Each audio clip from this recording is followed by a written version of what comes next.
last time that Ethan was on, we watched a little of one Dr. William Lane Craig when he was talking about slavery in the Bible, and I saw this other clip that I thought we could get Ethan in on, which is Craig dealing with the genocide question in the Bible.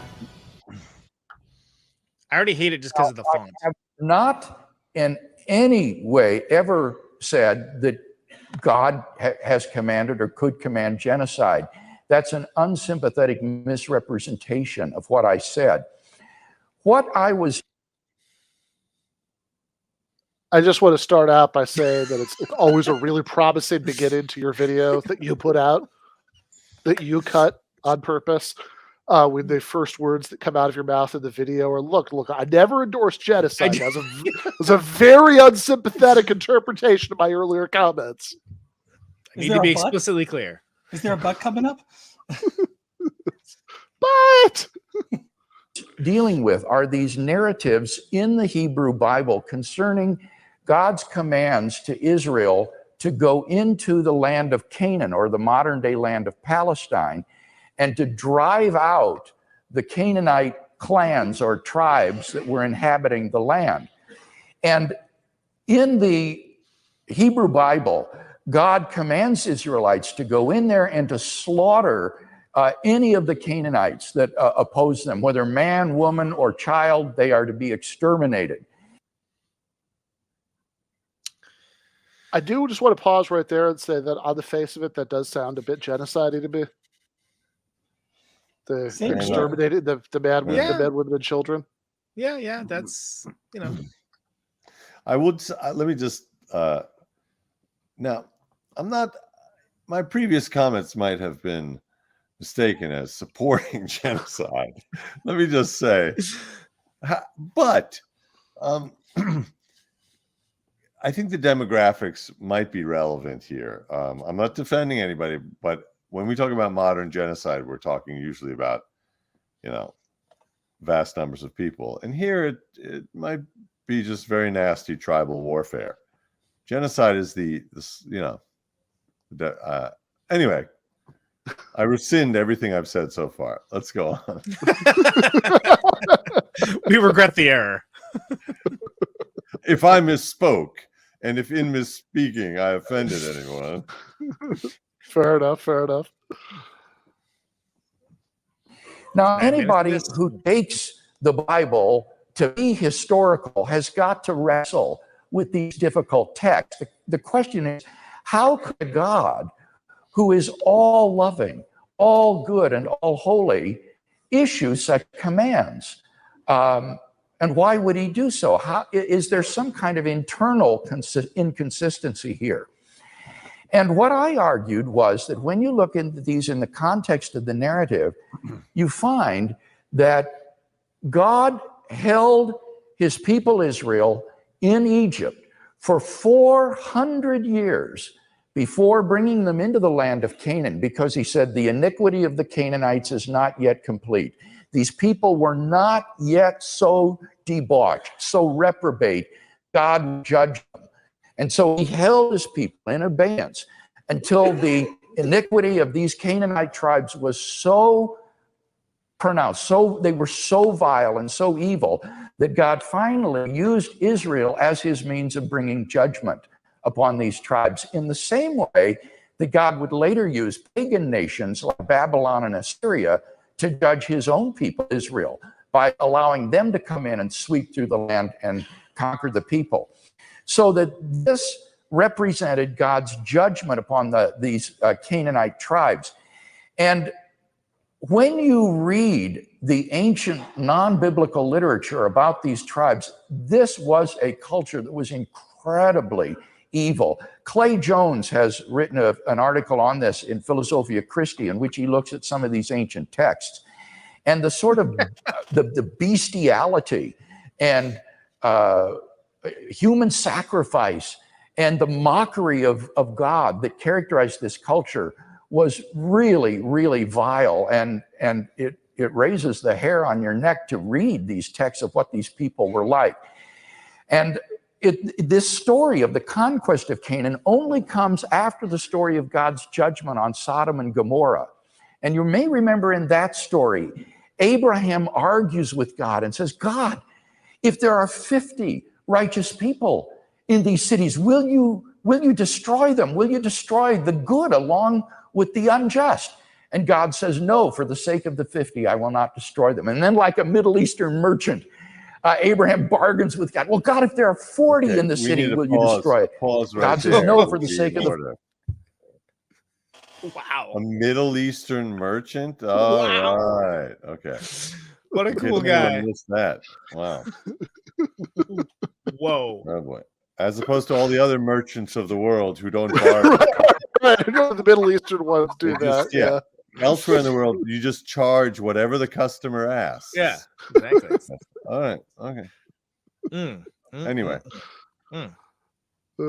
What's this schmuck's name? 40 righteous people, I will not destroy it. Oh, this is William Lane Craig.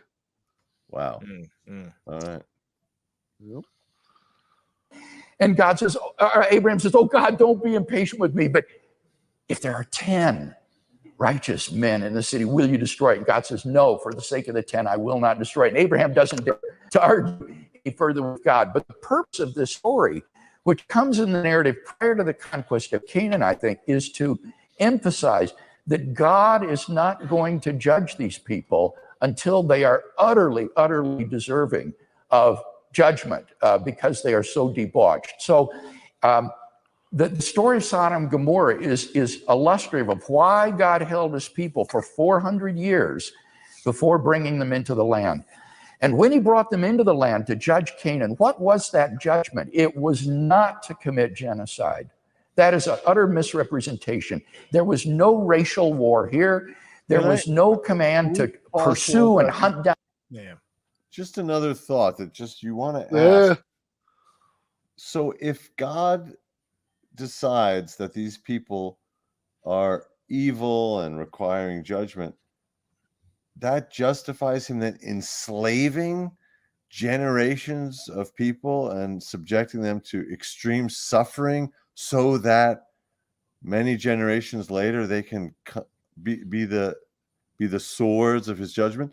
Why doesn't God just take care of them and not enslave the Jews? It's idiotic and ridiculous. Anyway, there we go.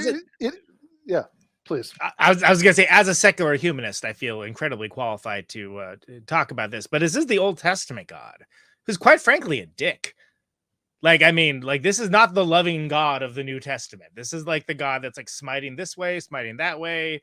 You know, like there's just a lot of, very petty, vindictive acrimony being unleashed upon people all the time. So the justification from, the Almighty is probably, well, they were being dicks. So yeah, I would say, I have always thought that condemning people to eternal damnation because they, the only way to the Father is through me and all that stuff sounds, a bit diggish in its own way, looked at in an unsympathetic light. But I do, if you are, I take, Ethan's point here. To be like, if you do say the thing that, sort of small Orthodox believers of any of the, Abrahamic religions, Judaism, Christianity, Islam would certainly say, that God is entirely just, right? It's not like, William Lane Craig is going to say, oh yeah, but he's just a dick. He does that. He's entirely just a dick. Yeah. Say that God is entirely just, and and this creates all sorts of problems because if you have an all-powerful and entirely just being, then how do you explain why X, Y, and Z happens? It's a big problem. But in particular, it's a big problem here because we're talking about things that X hypothesize God himself is doing, and so it seems like saying. Take Ethan's point here to just be like, okay, so let's look at this defense. It's like, no. See, he only genocided them when they got really bad. That when the culture got really bad, he genocided them. He waited until then because he's just and merciful. And in fact, he's so just and merciful that he kept the Jewish people in in slavery for 400 years, so that they wouldn't be doing premature genocide when the victims wouldn't deserve it yet. And I It's for take their the own point. good. I take it the point is that it's like, well, okay, this isn't really much of a defense because like now you've just reminded me that you're also keeping people in slavery for hundreds Right. of years, which, Right. you know, I mean, I'm a simple man, but that in itself seems like a bad thing. Right. That's generations and generations. Your father and your grandfather and your great grandfather, they were all slaves. They wonder why. Why is the world so cruel? Why is life so cruel? We have nothing. We can build nothing. We amount to nothing. And it turns out, oh, it's just because God, he needs just a few more generations of us. Yeah, he put us in timeout. Exactly. Yeah. It's just, it's so ludicrous. But anyway. Yeah, you know. All right, fair enough. Down the Canaanites and exterminate them all. What was the command? The command was to drive them out of the land. The land is what was and remains so all important to these Middle Eastern people. I just want to pause to once again waggle my eyebrows at the Middle Eastern people. Yeah, I also like the point that he's trying to make here because the actual definition, which I have right next to me, by the way, of genocide, and I literally do have like this kept up on my computer, easy access because of other reasons. But according to the Geneva Convention, they defined genocide as any one of the following acts: killing members of a group, check; causing serious bodily or mental harm to members of a group. Okay, I think that's being done too. Deliberately inflicting on the group conditions of life calculated to bring about its physical destruction in whole or in part. Yeah, okay. Imposing measures of intended to prevent births within the group and forcibly transferring children from one group to another, which are all actually part of God's commandments. If you really kind of get down to it, if he continues, I hope he does, because I know this story. Growing up when I was 5, my parents would point to it and go, "Look, Conan's in this story," and I'd be like, "No, actually, I meant Conan," and I'd be like, "Yes, give it to me." Arnold Schwarzenegger going to be destroyed by the. Never mind. Anyways, I just like the idea that you have like a text document like docked in your computer in a corner about genocide. Yeah, but you just need to refer to the legal Just in definition of case. genocide on a regular basis, just to, when it comes up in casual convo. Yeah, you know? sure. Yeah. Yeah, honestly, no, it's for the graphic novel I'm working on, which is why I have it. So. Okay, all right. No, we all have the legal definition of genocide somewhere easy at hand, just in case, I laminate mine and keep it in the wallet. Actually, it's a great thing. No. I mean, there are lawyers on staff who, who will advise me about the legal definition of genocide, But yeah, no, for sure. I mean, I think that I would be fascinated to know William Lane Craig's definition of genocide, but he was just telling us that land is very important to these Middle Eastern people. Oh, yeah. Who Only has the land? And what God was doing was destroying these Canaanite petty kingdoms as nation states. He was destroying these nation states, in effect, by dispossessing them of their land and bringing in the Israelites and giving the land over to Israel as the land of Israel, the promised land. Yeah, which I believe, given the definition that Andrew just read, I think the last sentence he gave, I think pretty cleanly would count as genocide in and of itself. But okay. Plan. And if these Canaanite tribes had simply fled before the advancing armies of Israel, no one would have been killed. Oh, yeah. There was no command to hunt down the Canaanites, no intention to kill them all off and eliminate them. It was only those who stayed behind to fight would be killed. Okay, awesome. I mean, I just imagine this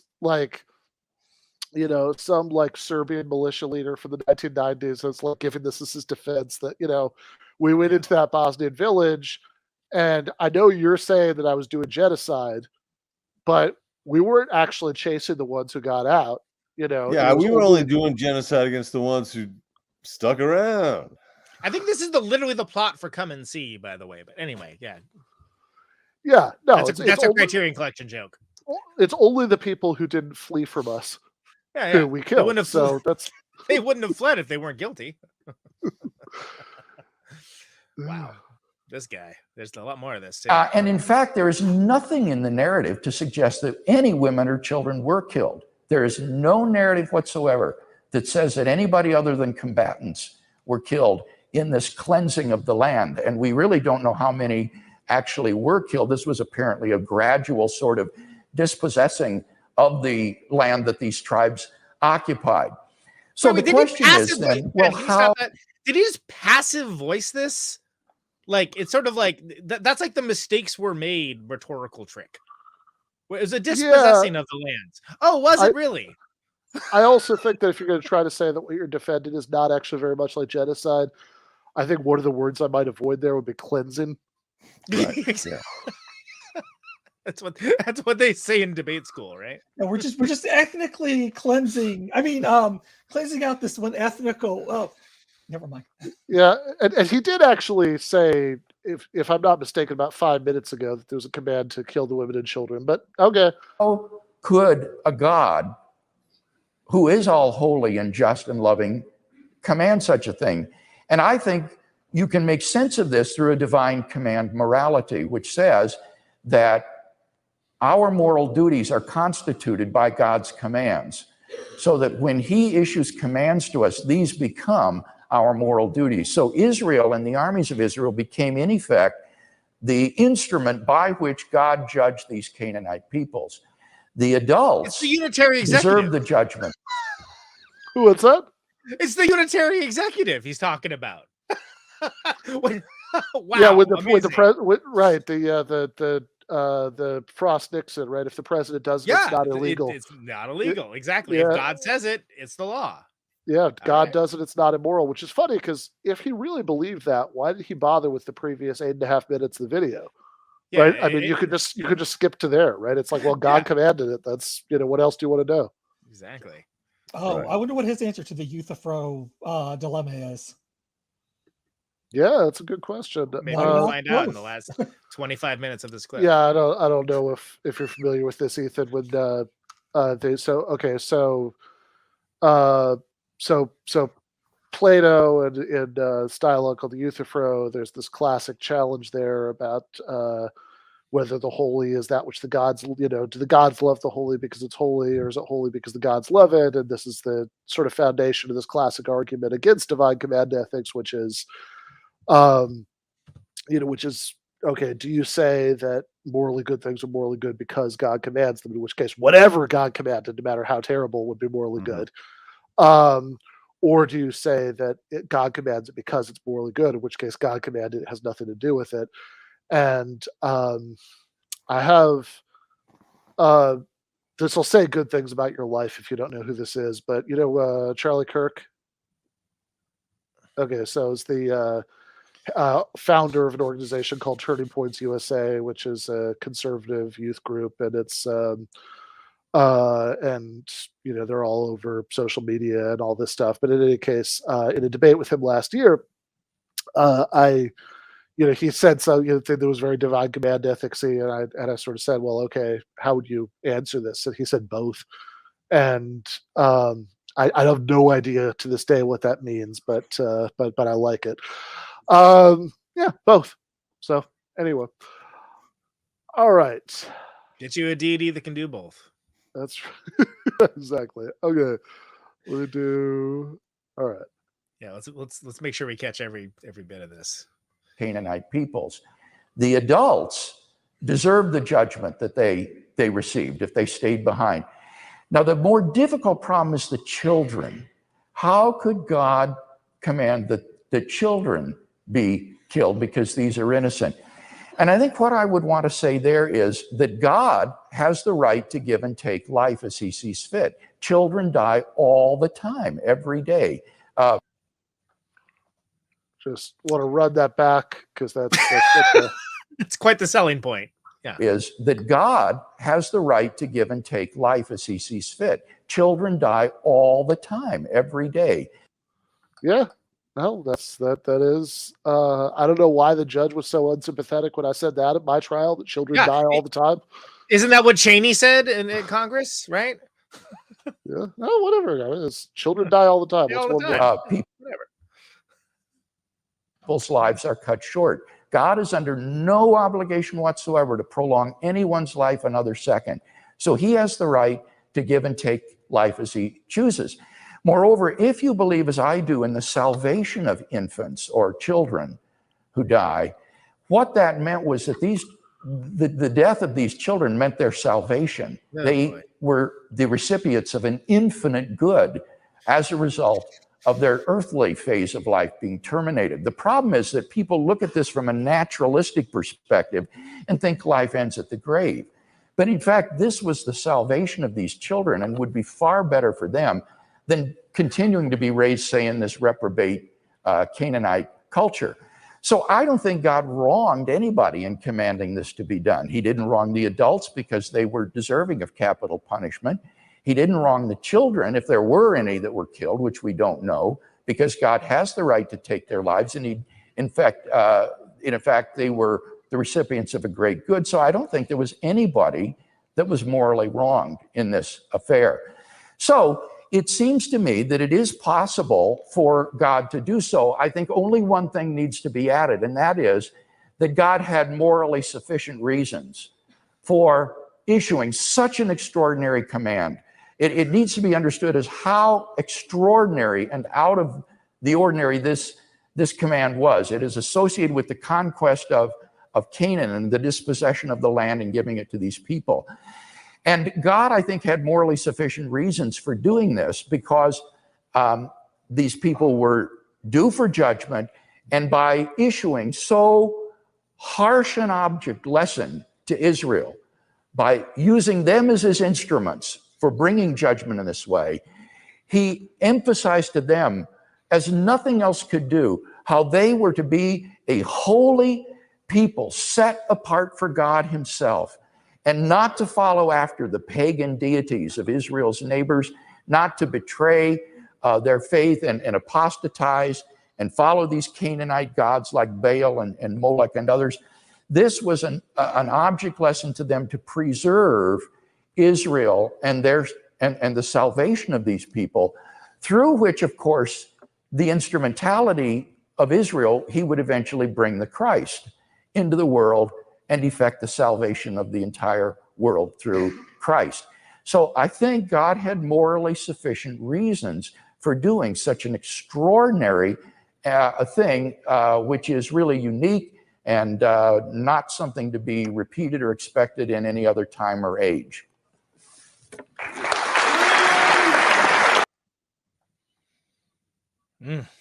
Wow. All right. So I don't know how to. Oh, yeah, that was weird, the clapping. But I was going to say, Ben, I don't know how to parse exactly to pick apart his argument, but it felt like that whole thing was solipsistic there at the end. He was just saying God did it because God did it, and it's good because God did it, and why did God? I don't know. I can't really pick it apart and analyze it, but it sounded to my novice ear listening to this nonsense like he was just in a big loop. Yeah, you know what I kept being reminded of? You know that Twilight Zone episode where there's like the little kid who has crazy powers and he can like turn people into they remade it for the movie, the 80s movie, if I remember right. They remade that, right? Yeah, and they always do this thing where, like, you know, because the kid could read thoughts and they're all terrified of him, so it's like, oh, it's good that he did that. No, that's very good. Yeah. Right? Oh, no, it's great. Yeah. Please don't send us to the cornfield. Yeah. No, exactly. It's like that's kind of what that sounds like. That you know, and it's such a weird. Like, I guess the thing that gets me about this with Craig, who is like on one level, you know, I mean, like if you actually read his, you know, some of his stuff, is a very smart guy, you know, but like he's just going into this like Saul Goodman in a courtroom, like just trying to, like, you know, that like first episode of Better Call Saul where he's he's defending the 3 kids like who fucked the like severed head in the mortuary. And he's just like, okay, I got to come up with something. What am I gonna do here? Like, it's like, well, we've all been 19, right? We've all made some mistakes we're not proud of later in life. That's right.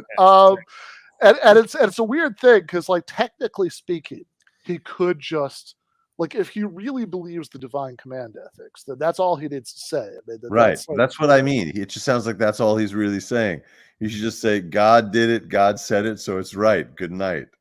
Yeah, exactly. It could have been a 30-second soliloquy, right? There's one thing I think you're both overlooking there is that he really loves to hear himself talk. For sure. So I think that's part of it, but I also think that, like, I don't know. I think there's like a little bit of a guilty conscience here because, yeah, he could, technically speaking, like, given his stated beliefs, he could just say, look, it's impossible. God commanded this thing and it sounds wrong to us, but whatever. It's impossible for God to do anything wrong because God gets to define what's right and wrong. So if God thinks genocide's good, then genocide's good.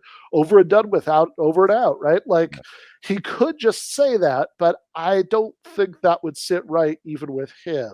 So he has to, like, keep talking and, like, try to come up with all this other stuff. So, oh, you see, the kids went to heaven, so, like, it's actually good that they were killed by these soldiers who, like, came into their village and killed everybody. Yeah, like, it's good actually. Yeah. Is there a logical corollary to what he's talking about the omnipotence and omniscience of God, that he, as a human himself, doesn't even have the right intellectually to try to answer these questions about a God who is omniscient? Is that a thing in Yeah, I mean, it sort of seems like it should be, right? I Yeah, mean, like he should say, I don't know. How can I know? He's God. I'm just one of these tools. I'm a tool. I'm a human. I'm a tool who could be used as a slave. I'm a tool who can be killed, and that's good. I'm just a tool. So you want me to explain this creature? Yeah, I'm just a simple caveman. Exactly. Yeah.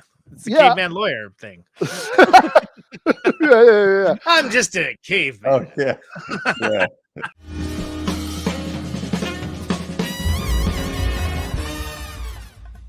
You have been watching free public content from Give Them an Argument. To access every single episode of the show, the main show on Monday nights, all of the streams, all of the debate breakdowns, all of the patron-exclusive post-games on Monday nights, all of the patron-exclusive bonus episodes every week, and much, much more, go to patreon.com/Ben Burgis. I cannot resist ending this with, don't be foolish.